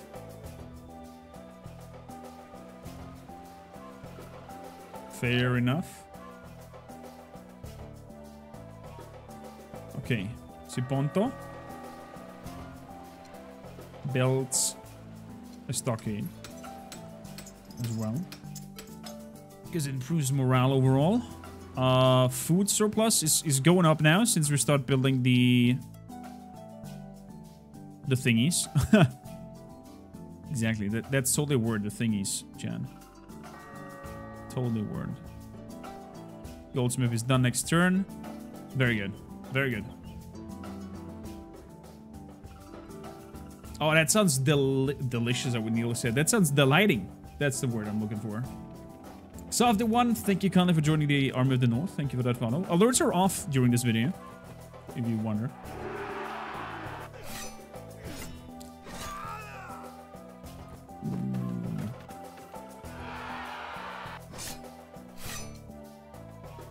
Okay. Kingdom of Lazikia wants city visibility and child visibility. Yeah, we can have a look at that. The Iberian tribes want to give me food for extra 2. Yeah, we make food surplus. We made a food surplus, and that's okay. And the Celtic tribes are giving me some gifts. Interesting.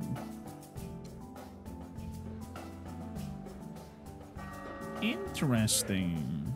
Okay. Return to reserves. No. I don't want to return to reserves. I could still enslave the people, but my slave ratio is quite high, so that's okay. Custom is still under league. If I attack over here, there's an uncertain outcome. Okay, we don't want that. So army reform, appointment blah blah blah. High general. Military parades. Omens. Slave castigations. Wow. You can do quite a lot here. Build a Colossus, call the scholars. Condition not fulfilled. Interesting. We have social stuff. Army decimation. Martial law. Property confiscation. Land deform. Wow.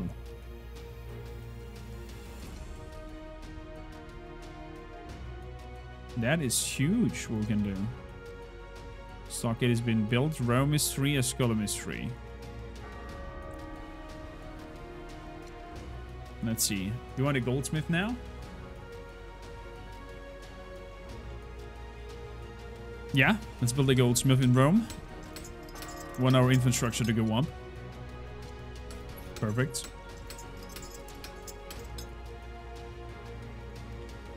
Perfect. So I hope I don't have to fear anything from you guys down there in the south. So I'm gonna move up my units and leave myself unprotected.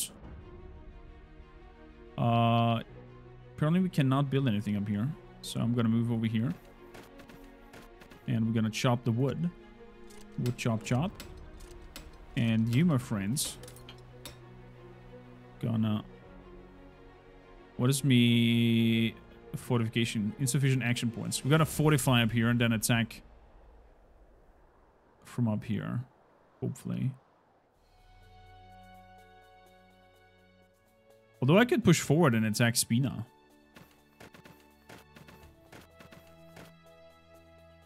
And take that over first.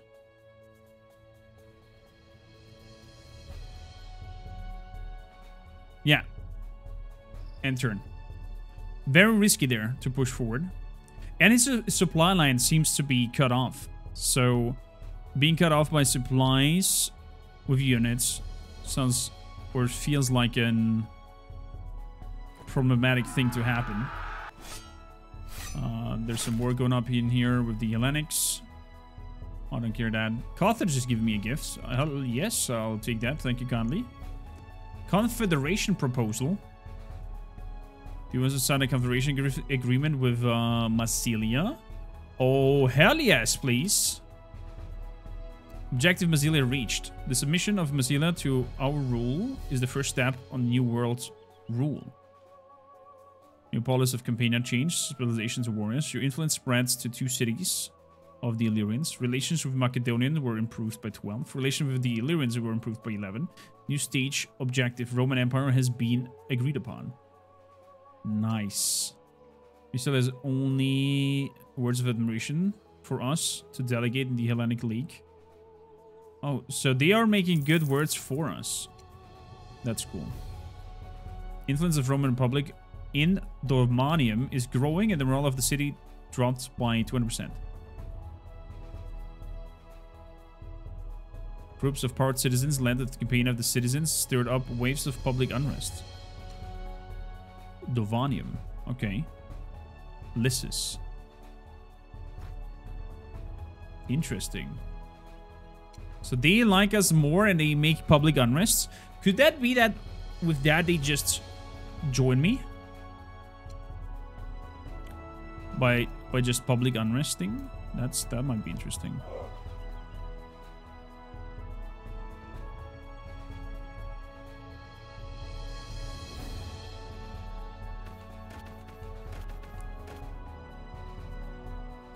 So, absolute supremacy. We're gonna take Spina. Be ours. There we go. Spoils of war. Amazing. Yeah. Let's work on that. Schooling is building. Roma is building. There is a Carthage fleet that looks a little bit under fire. Neapolis is also building. Good.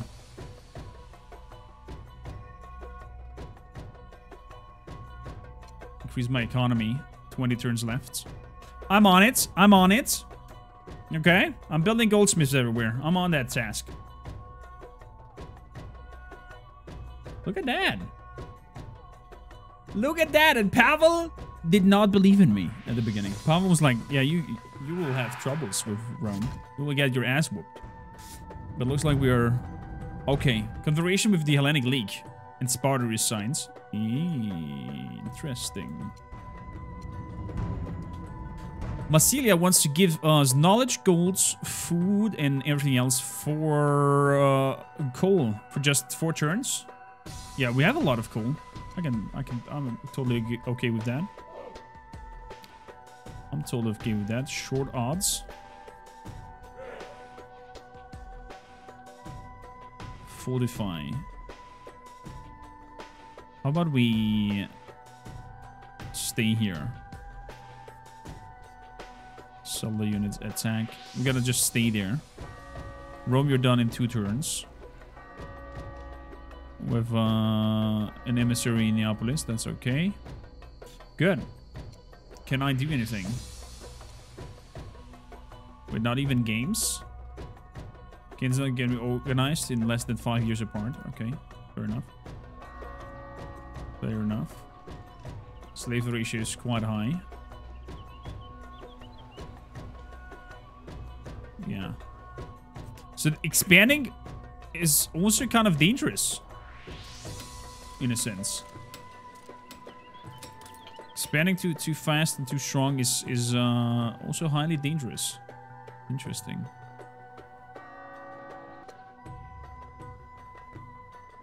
You're gonna skip.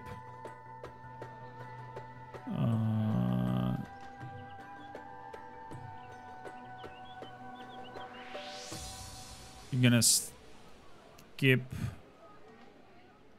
local corruption, territorial defense, bonus. It's 40. Not supplied.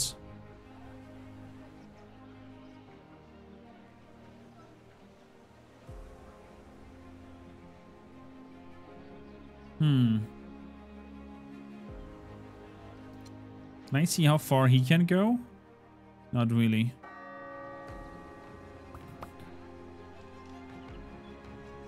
We're gonna stay one more turn in Spina and see what happens. So the defenses is nil and researched. Overall happiness is doing okay. Corruption is on 2.9. I should be fine, hopefully. Should be fine.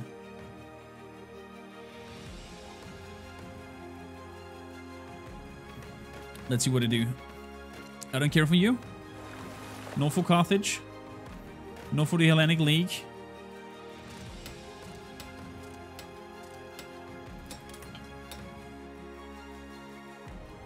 Of this opponent. Oh, my bad. It's just 1 unit.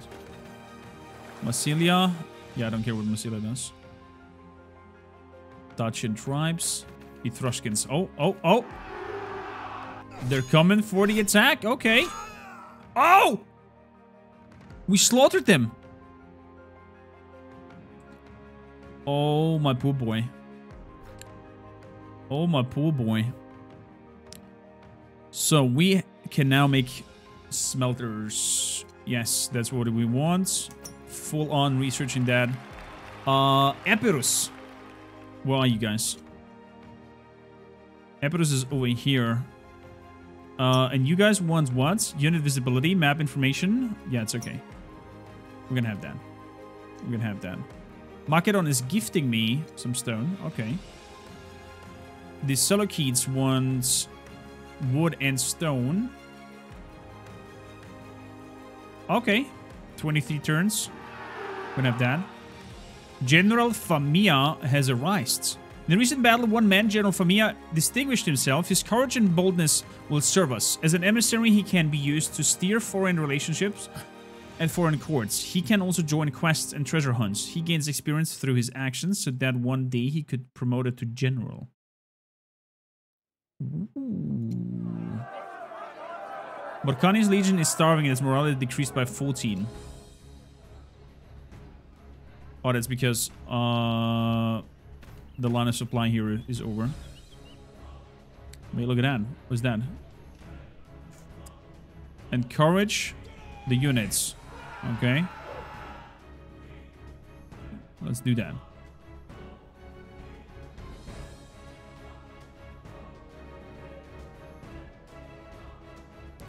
Uncertain outcome. Let's fortify up here. Shall we, please? We're gonna move up here and we're gonna build another field of food. Perfect. Perfect. Everything is on the building. Neapolis. What can we do here? Granary. Granary increases the amount of food wasted every turn. And impacts the loyalty. Let's do that. Boom. Build it. Build it, my friends. And then the granary over here as well. Yes. We are on the task to improve our economy. Good. Next turn. My rivals are scheming. This is kind of causing mistrust right away. If you see this message there. Your rivals are scheming.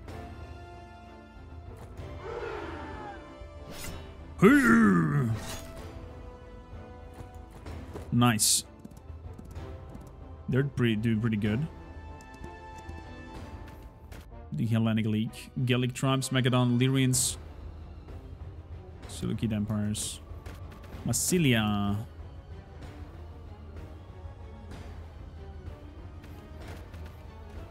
Yeah, there we go. Please, thank you. Scheming, exactly, Anyesh. It's like, you know, causing mistrust right away. Right away. How dare they? So we're gonna move up here and we're gonna make a road all the way there. Oops. All the way. Can I shift click?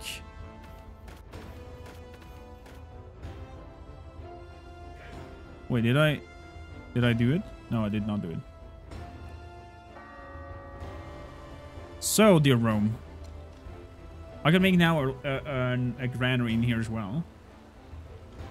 Or I could create another unit.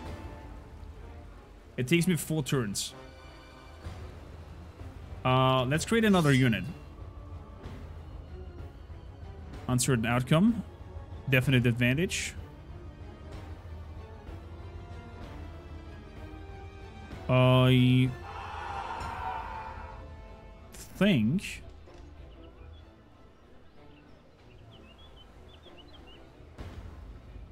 kill a general, no nearby military units, provoke uprising, encourage.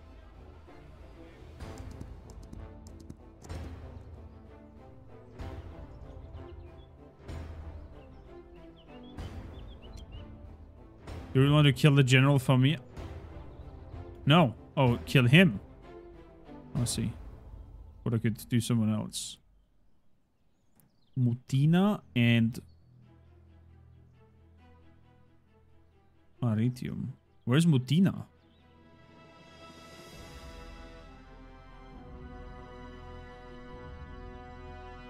Unrests. Provoke uprising.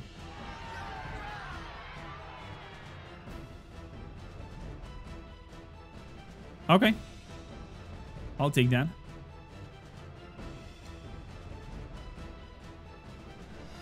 So that is Spina. Let's repair the city center. You're gonna skip the turn. You're gonna slander the Etruscans. Exactly. Perfect. Wait, we're not building here or something. Granary, please. Okay. Loaded march is soon to be done. Anish, how you doing? Welcome in.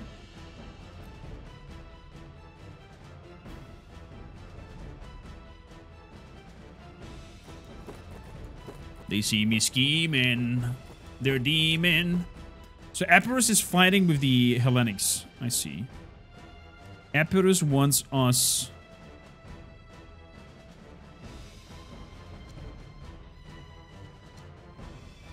You're offered a trade proposal with demands on my choice. So they want to give me that. I could give you... How much coal surplus do we have? 7. I could give you 4 coal. I could give you 5 food. And I could give you 6 influence.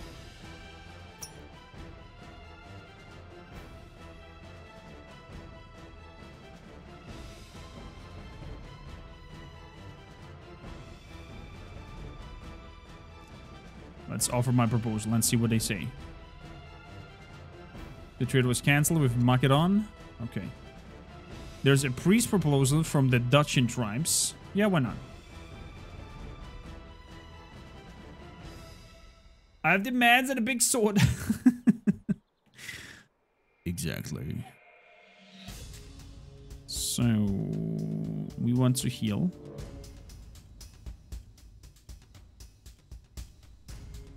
I'm gonna go over here with the big general and encourage. Okay. Short odds if I do attack, it says.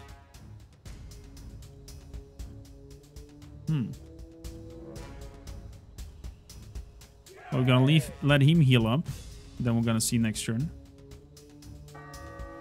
So, any settlement that is idle, you can sleep with the unit over there. And Spina will be repaired. Settlers will be finished building roads. Perfect. Let's do that.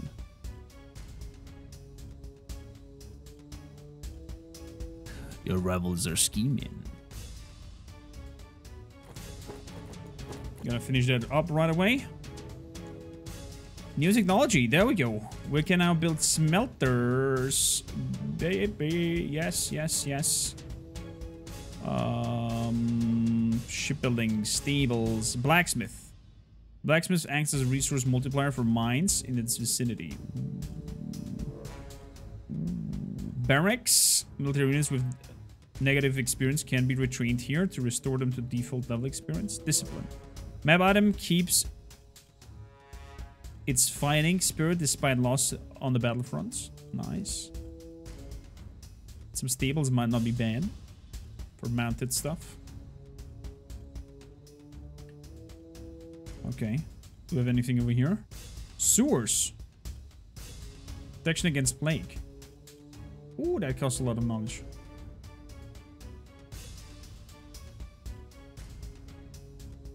Shipyard, naval fleets. Oh no, I need to get my shit together over here at the moment. But yeah, let's have a drill arena. Why not? Epirus. For 3 turns. Yeah, that's doable. That's doable. They want city visibility. Yeah, okay. Why not? Spina betrayed its pledge to Roman Republic and joined Carthage. What? Wow. Wow. Bandits detected traders traveling to Seleucid Empire and stole 21% of all my goods. Spina, you little brat. Oh, that's a Carthage general doing this. Wow. Can I go back to Spina and be like, hey.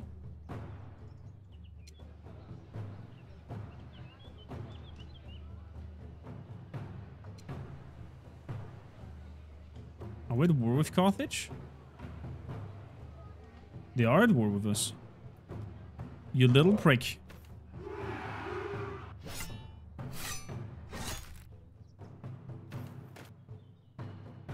Spina is mine! Navigation technology has been unlocked. Okay. I'll take that. So let's go to Rome with the settler and actually, you know, finish up building some food and stuff around Rome. That might help. And let's try to get this through making revolts in Arletium. 1%. Wow. It's not a lot. It's not a lot, but we get there. It's still under construction. Everything has been built. Greek, don't come to any stupid ideas, okay?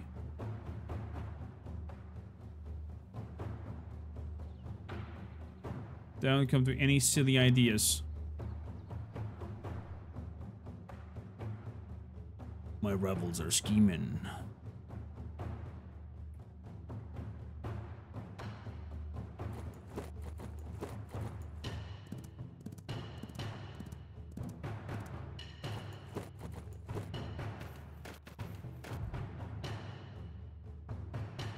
Good, I'm gonna jump over this. Trade routes access the Illyrians map. Yeah, why not? I don't mind. I don't mind. They give me even a gift for that.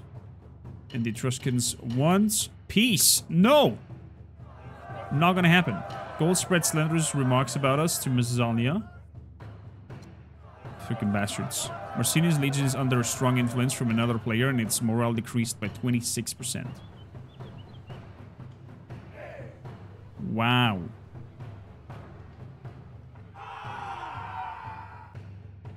Wow. Influence of Carthage and Spina is growing and the morale of the city is dropped by 10%. You can lick my boot.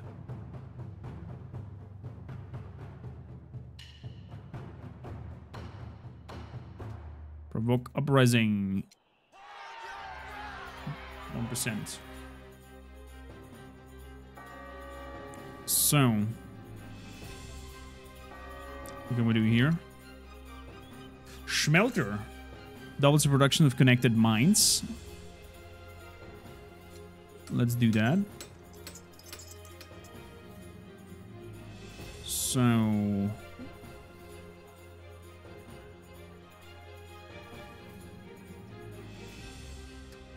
you're gonna stay there. Because I don't know what's gonna happen with that settlement. You're gonna build me a farm over here. Around Rome. Please, thank you. And we'll be able to end turn. Pila time! Oh god, do you remember Expeditions Rome? That was amazing. That was fantastic. So, we don't want to see what they are doing. New civilization. We met Nabiata. There are down there. Interesting. Okay. Next message. The Atlantic League wants to have trade routes access. Yeah, why not? Let's do that. We've met now the Cappadocia, who are on the far east. Good.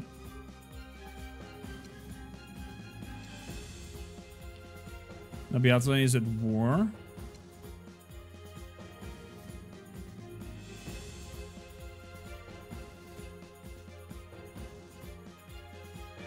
Why are they at war with us? Yeah, let's have a peace treaty.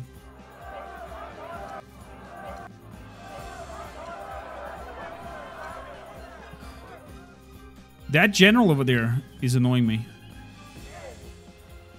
Why he doing that? Train. Units, points, actions are increased. Oh. Pathfinding. I see. Uncertain outcome. Can I attack the general? Absolute supremacy. Get wrecked.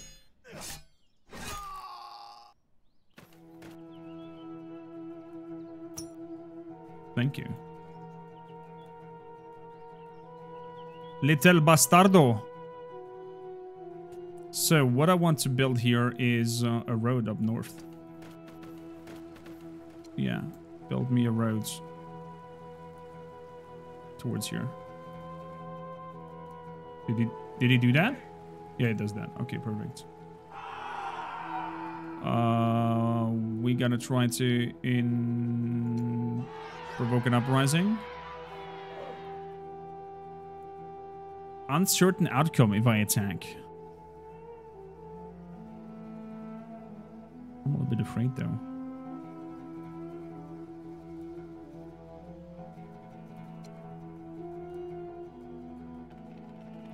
Influence style. Move cannot be done here.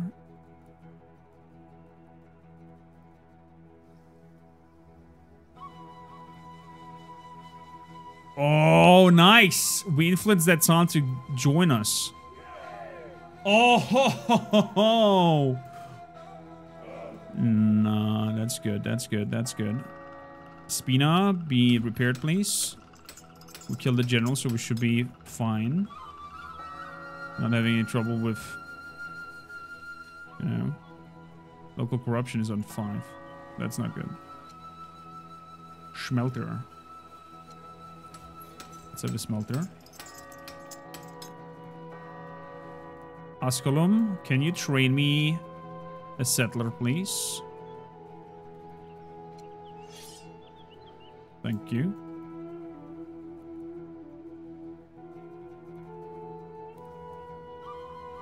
Okay. I'm done. Hey, irritating general. Bololo. Wasn't that the priest from Age of Empires 1? Yeah, don't want to see what you guys are doing. The Atlantic League is just giving me a gift. Nice. Cappadocia wants a peace treaty with me. You're at war with Macedon and all the others. So I said no. I said no. Massila is giving me food as a gift. Nice. Who are you? You're just at war with me. And Massilia. No. Gauls are talking shit about us. Bandit Selekites are traveling. Wow. We're losing a lot of goods. Not gonna lie. Not gonna lie. There's fair chances. Let's see who can capture it. It's a victory. Good. Good. I'm gonna move over here. And take this. And then the rest. Does the general also take tiles?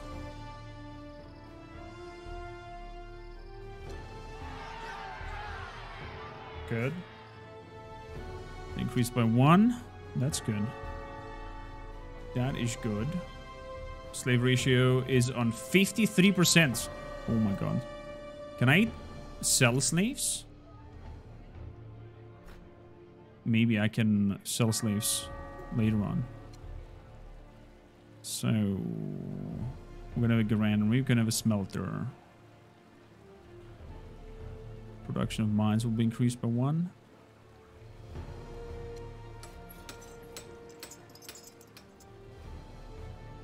But are these not connected? I wonder.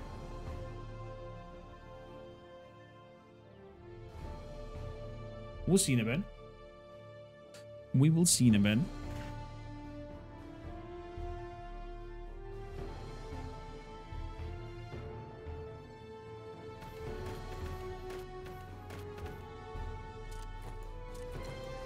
Gonna hop over their doings. We want 3 food for quite a lot of resources. Nice. Gonna grab that. Okay, ladies and gentle beards, dear strategy fans. This was a good look at Imperiums, and let's hop back into the main menu. Rome vs. Carthage is their latest add-on DLC where you can play as that scenario. There is also mod support. There you can create also your own scenario. You can also make your own customized worlds where you do the, I would say, CIV-like starts where nobody has already a city or faction been built, and you kind of start your civilizations and expand from there. There's a lot of different modes and scenarios that you can play. It is in-depth, it is turn-based combat, it is grand strategy, and I overall did enjoy it quite a lot. So, if you enjoyed it, let me know. I am tempted to play as Dacia and do a campaign with them, being my ancestors from Romania. So, if you're interested in seeing that, let me know, either in the Discord if you guys are watching right now over here at Twitch, or if you watch the video later, down in the comments below. If yes, and if yes, what kind of faction or campaign you might be interested in, so I can come up with a plan and create it for you. Thanks for all who are watching this, and thanks for Pavel and join me on the DevTALK. Good. Till next time.